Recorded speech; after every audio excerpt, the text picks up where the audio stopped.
All right, what's up, everybody? It's Tyler with Vintage Sign Vault. Welcome to the vault. So this one is for all of you Petrolifinas?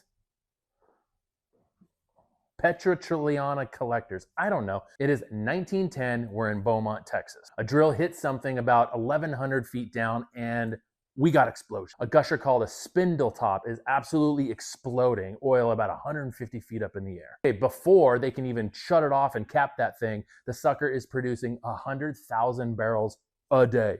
Yes, a day.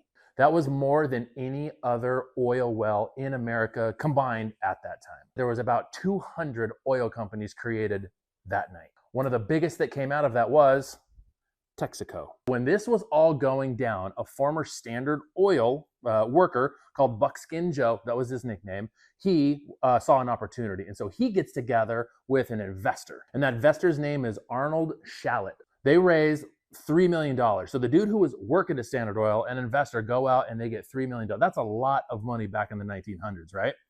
And so what they do is they form the Texas Company, the Texas Company. Now, the name Texaco, it came from the telegraph abbreviation. So they didn't have text. There was no WhatsApp or anything going. They actually had to do the so Texaco, what? That was actually the abbreviation for the telegraph. I was going to say Morse code, but it wasn't Morse code. All right, now here is an interesting fun fact. 1936, Texaco goes and supplies oil to Francisco Franco's the fascist group during the Spanish Civil War. That was a no-no based on the Neutrality Act, so they got fined $20,000.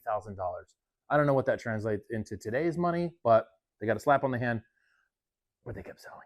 All right, so then World War II hits, and one of Texaco's tankers, the SS Ohio, gets a call. They need to get fuel over there to the Allies, and they need to haul ass to get over there. And guess what? They do it. They go and help the British forces out.